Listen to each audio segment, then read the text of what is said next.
বাগদাদে এক মুয়াজ্জিন ছিল সালেহ আল মুয়াজ্জিন। ইমাম ইবনুল জাওজি রাহমাতুল্লাহ আলাইহি তার প্রসিদ্ধ কিতাব যাম্মুল হাওয়া, নামও বলে দিচ্ছে যাম্মুল হাওয়া, কিতাবের মধ্যে ঘটনাটা লিখেছেন। লাগাতার 40 বছর আজান দিয়েছে। কয় বছর? 40 বছর যদি আজানে যায়, তার বয়স কত? মিনিমাম 50+ তো অবশ্যই।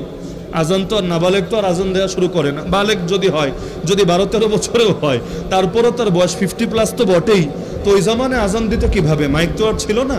মসজিদের মিনারে উঠে আজান দিত, আর হাইয়া আলাস সালাহ হাইয়া আলাল ফালাহ বলার সময় মাথা ডান দিকে বাম দিকে ঘোরাতো, আওয়াজটা যাতে একটু বেশি দূর পর্যন্ত পৌঁছায়। আর কানে আঙ্গুল দিয়ে নেয় কেন?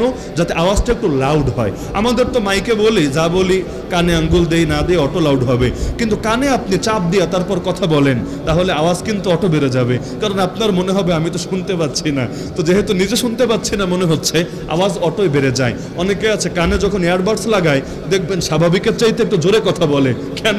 কারণ ওর কানে তো ওর আওয়াজটা ওইভাবে আসে না, সে মনে করে আসলে লোকে শুনতে পাচ্ছে না। তো এখন মিনারে উঠে এভাবে আজান দিত। তো একদিন বাগদাদের জামে মসজিদের মিনারে উঠেছে আজান দিবে বলে, হঠাৎ তার নজর পড়েছে পার্শ্ববর্তী ঘরের সামনে দাঁড়িয়ে থাকা এক সুন্দরী ললনার দিকে। সেই ঘরটা ছিল এক খ্রিস্টানের ঘর, মেয়েটা ছিল এক খ্রিস্টান। ব্যাস এক নজর, আপনারা জানেন সকলে এটা। আর নাজারু সাহমুম মিন সিহাম ইবলিস মাসমুম, নজর হলো শয়তানের বিষাক্ত একটা তীর। আরে যেমনি ভাবে দেহে বিষাক্ত তীর লাগলে জান যায়, একইভাবে নজরের বিষাক্ত তীর লাগলে ঈমান যায়। এক নজরই তার দিলের মধ্যে জোয়ার পয়দা করে দিল। আজান দিতে পারল না, অস্থির হয়ে গেল। একেবারে সেই মসজিদ থেকে নেমে এক দৌড়ে সে বাসায় চলে গেল। গিয়ে বলল, হে মেয়ে, আমি তোমার প্রেমে পড়েছি, সুতরাং তুমি আমার চাহিদা পূরণ করো। ডাইরেক্ট, আগে পরে কিচ্ছু নেই, একেবারে গিয়েই শোয়ার প্রস্তাব। তো এটা বললে দুনিয়ার যে মেয়েই হোক, যে ধর্মেরই হোক, একেবারে পেশা যদি না হয় তাহলে দুনিয়ার কে রাজি হবে? তো কুমারী মেয়ে, সুন্দরী মেয়ে, গিয়ে ডাইরেক্ট প্রস্তাব। তো বুড়া বেড়া, বয়স যদি 50+ হয় তাহলে এই মেয়ের তুলনায় অবশ্যই বুড়া। তো এখন যদি 18 বছরের মেয়েও হয়, স্বাভাবিকভাবে তারা যদি 55 বছরের কারো সঙ্গে বিয়ে দিতে চান, কয়জন মেয়ে রাজি হবে? সুগার ড্যাডি হলে ভিন্ন আলাপ, পয়সার কাছে অনেক সময় অনেক কিছু হার মানে, কিন্তু এখন স্বাভাবিকভাবে কে রাজি হবে? তাও যদি মুয়াজ্জিন সাহেবের বউ হওয়ার কথা বলা হয়, মুয়াজ্জিন সাহেব তো সুগার ড্যাডি হবে না, লবণ ড্যাডি হলে হতে পারে। তো এখন গিয়ে ডাইরেক্ট প্রস্তাব। এখন সেই মেয়ে বলছে, হায় হায় হুজুর, আপনি কি বলেন? আমি খ্রিস্টান, আপনি মুসলমান, আপনি আমাকে কি অফার দিচ্ছেন? বলছে, কোনো কথা নাই, তোমাকে আমার চাহিদা পূরণ করতে হবেই হবে, না হলে আমি বাধ্য করব। এখন তো বিপদ, বাড়িতে কেউ নাই, মেয়ে একা। এখন বাধ্য হয়ে সে ভাবলো যে এখন যেভাবে পাগলামি মাথায় চড়েছে, আর এই লোক যদি তার উপর শক্তি প্রয়োগ করে, সেও এখান থেকে নিজেকে বাঁচাতে পারবে কিনা সন্দেহ আছে। আর হাউকাউ চিল্লা চিল্লে যদি করে, বদনাম হয়ে যাবে। কারণ বদনামের ভয়ে অনেক সময় কিন্তু মানুষ বড় বড় অ্যাক্সিডেন্ট আড়াল করে। বাংলাদেশে যেই কয়টা ধর্ষণ নিয়ে আলোচনা হয় মিডিয়ায়, পত্রপত্রিকায়, এর চাইতে কয়েক হাজার গুণ বেশি ধর্ষণ হয়। কোনগুলো মিডিয়ায় যায়? যেটা আড়াল করা যায় না, একেবারে কোনোভাবে খবর লিক হয়ে যায় বা নিজেরাই লিক করে দেয়। কিন্তু বেশিরভাগই এমন মানুষ এটা চক্ষু লজ্জার ভয়ে আড়াল করে বেড়ায়। তো এখন সে ভাবছে চিল্লাচিল্লি করলেও সমস্যা, সারেন্ডার করলেও সমস্যা, কি করা যায়? এখন সে বলল, হুজুর, আমি আপনার শুধু একদিনের শয্যা সঙ্গিনী হতে চাই না, আমি সারা জীবন আপনার হয়ে যেতে চাই। আরে তাহলে তো দেখা যাচ্ছে মেঘনা চাইতেই বৃষ্টি। চাইলো একদিনের জন্য, আর মেয়ে তার বউ হতে রাজি হয়ে গিয়েছে। তবে হুজুর, শর্ত আছে, একটা শর্ত, সেটা হলো আপনাকে খ্রিস্টান হয়ে যেতে হবে। কারণ আমি পারবো না আমার ধর্ম পরিবর্তন করে হুজুরনি হওয়ার জন্য আপনার ইসলাম কবুল করতে। আপনি যদি আমার ধর্ম কবুল করেন, তাহলে ধর্মীয় রীতি মেনে আমি আপনাকে স্বামী মেনে নিতে আমার কোনো সমস্যা নাই। কারণ আপনার বয়স বেশি হতে পারে, তবে আপনার মতো সচ্চরিত্রবান লোক দ্বিতীয় কেউ এই এলাকায় নাই। এটা শুনে গলে গেল। সঙ্গে সঙ্গে সে বলল, যাম্মুল হাওয়া কিতাবে পাবেন আপনারা, ইমাম ইবনুল জাওজি রাহমাতুল্লাহ আলাইহি উল্লেখ করেছেন। সঙ্গে সঙ্গে সে ঘোষণা দিল, আমি মুহাম্মাদের ধর্ম ত্যাগ করলাম, ঈসার ধর্ম গ্রহণ করে খ্রিস্টান হয়ে গেলাম। রব্বানা লা তুজিগ কুলুবানা বা'দা ইদ হাদাইতানা, হে আল্লাহ, একবার হেদায়েত দেওয়ার পরে অন্তরটার বাঁকা পথে নিয়েন না। ওয়াহাব লানা মিন লাদুনকা রাহমা ইন্নাকা আনতাল ওয়াহ্হাব, হে আল্লাহ, রহমত দান করেন, একমাত্র আপনি দাতা, আপনি রহমত দান না করলে আমরা কেউই হেদায়েতের উপর টিকে থাকতে পারবো না।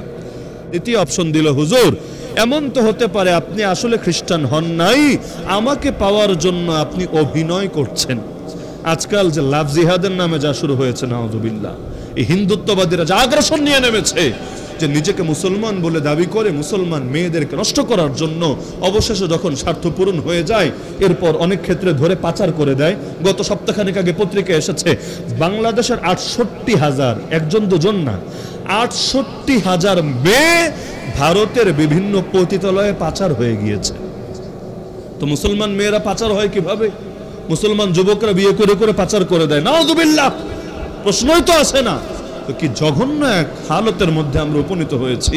এমন পরামর্শ চায়, লোকে দেখা লাগে এগুলো পাবলিক প্ল্যাটফর্মে পরামর্শ চায় যে আমরা দুই ধর্মের দুজন বেড়াতে এসেছি কক্সবাজারে, আমাদেরকে এখন হোটেলে যখন আইডি কার্ড শো করবো আমরা, তো দুজন তো দুই ধর্মের, এখন কাপল রুম একসাথে কি আমাদেরকে থাকতে দেবে? পাবলিক প্ল্যাটফর্মে এই পরামর্শগুলো চাওয়া হচ্ছে। মানে জিনা এখন আর পাপ নাই, এগুলোকে সামাজিকীকরণ একেবারে এমনভাবে করেছে। এখন দেখেন না, ধর্ষণের বিরুদ্ধে বলে, জিনার বিরুদ্ধে আর বলে না। তো লিভ টুগেদারকে অঘোষিতভাবে এটাকে আইনসম্মত বানিয়ে ছেড়েছে। নাউযুবিল্লাহ। তো মেয়ে বলল যে আপনি আসলে খ্রিস্টান হয়েছেন কিনা আমাকে তো নিশ্চিত হতে হবে, তো আমাকে এনশোর করেন দুটো কাজ করে। এক নম্বরে আপনাদের ইসলামে মদ হারাম, দুই নম্বর আপনাদের ইসলামে শুয়োরের গোশত হারাম। আমাদের বাসায় শুয়োরের গোশত রান্না করা আছে, আপনি এখান থেকে অল্প খান বেশি খান গোশত খেতে হবে। এরপর ওই টেবিলের উপর মদ রাখা আছে, মদের বোতল রাখা আছে, সেখান থেকে ঢেলে আপনি যতটুকু খান আপনাকে মদ খেয়ে দেখাতে হবে, তাহলে আমি নিশ্চিত হব আসলেই আপনি মুহাম্মদ সাল্লাল্লাহু আলাইহি ওয়াসাল্লামের ধর্ম ছেড়েছেন এবং ঈসা আলাইহিস সালামের ধর্মে দীক্ষিত হয়েছেন। নাউযুবিল্লাহ। পতন যখন লোকের চলে আসে তখন সে যেতে যেতে এমন জায়গায় গিয়ে উপনীত হয় যেটা স্বাভাবিকভাবে কল্পনাও লোকে করতে পারে না। এবার সে সালে আল মুআজ্জিন, সে গিয়ে শুয়োরের গোশত খেলো, মদও পান করে বসলো। কিন্তু যেহেতু অভ্যস্ত না, সে তো আর মদ পান ইউজ টু থাকার কথাও না। তো এখন হঠাৎ করে খাওয়ার কারণে মাতলামি উঠলো, নেশা চলে আসলো, নিজেকে আর কন্ট্রোল করতে পারছে না। তখন মাতালের মতো মেয়ের দিকে ছুটে যেতে লাগলো। মেয়ে এখন বুঝলো অবস্থা তো আর ভালো না। লাস্টে একটা বাক্য বলেছে, কিন্তু এতে আর মন গলে নাই। বলেছে, হুজুর সব ঠিক আছে, আমি মেনেছি, কিন্তু আমার বাপ আসুক, বাপজান তো বাইরে গিয়েছে, আসুক, এরপর আমরা ধর্মীয় তরিকায় বিয়ে করে নেব।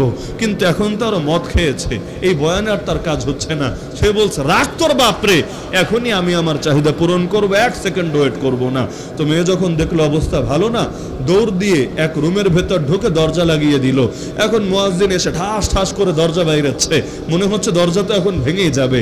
এখন মেয়ে বলল যে আপনার পায়ে পড়ে একটা দোহাই লাগে, আমি কুমারী, আমি আমার সতীত্ব নষ্ট করতে চাই না, আমি বিয়ে করব আপনাকে, তবে অবশ্যই সেটা ধর্মীয় রীতি মেনে। হ্যাঁ, আপনি আমার বাপজান আসা পর্যন্ত অপেক্ষা করেন, তবে বাপ এসে আপনাকে হঠাৎ করে পরপুরুষকে ঘরে দেখলে তাহলে হয়তো সব প্ল্যান ভেস্তে যাবে, বাপ অন্য কিছু ভাববে।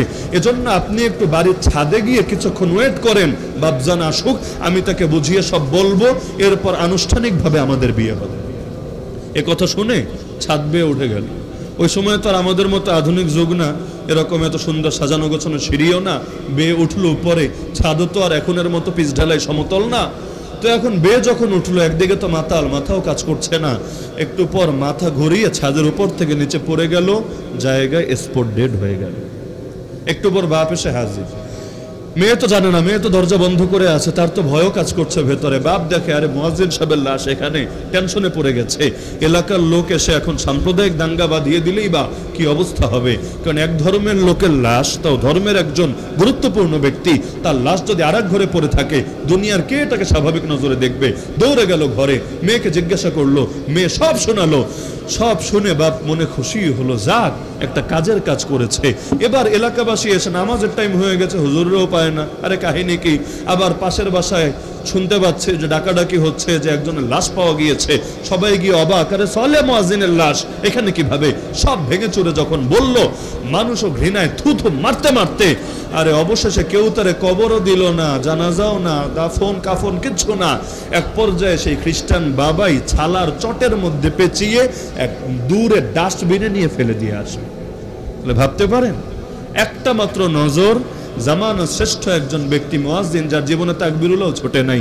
আর মুয়াজ্জিন তো সহজে ছোটার কথাও না, ইমামে ছুটতে পারে, কারণ ইমাম না আসলে মুয়াজ্জিন নামাজ পড়ায়, এরকম রেকর্ড আছে। তবে মুয়াজ্জিনও নাই, এমন রেকর্ড কমই থাকে।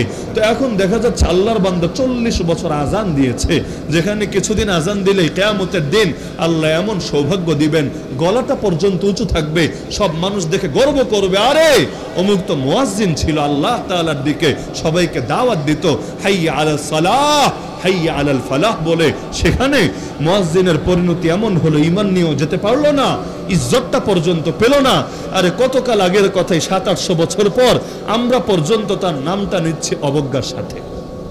তাহলে আল্লাহর ওয়াস্তে যে যেই পেশার হন, যে যেই সার্কেলের হন, নজরকে হেফাজত করেন।